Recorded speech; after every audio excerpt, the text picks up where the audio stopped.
Социјалдемократскиот сојуз на Македонија денеска преку преса бараат нова истрага од обвинителството за сертификатот на директорот на Агенцијата за национална безбедност Христовски. ВМРО ДПМН пак сметаат дека инцидентот со советникот Акиов во Кочани е сценарио на Венко Филипче. Во јавноста излегоа нови сериозни сомнежи поврзани со скандалот за јазичниот сертификат на директорот на Агенцијата за национална безбедност Бојан Христовски. Последното истражување на БИРН од увид во документацијата открива нови сомнителни и скандалозни детали за валидноста на ТОЕФЛ сертификатот по кои мора да постапат институциите.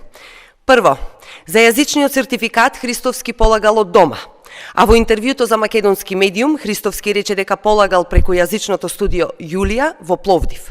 Дали Христовски излажал за да покрие скандал?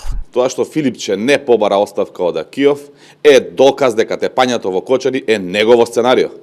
Вчера кажавме дека Венко Филипче го скроил планот за дестабилизација во Кочани заедно со Заев во Дубај. Како дел од тој план е и тепањето во Кочанскиот совет. Аки Акиов, тепачот од Кочани, е човек на Заев и Филипче.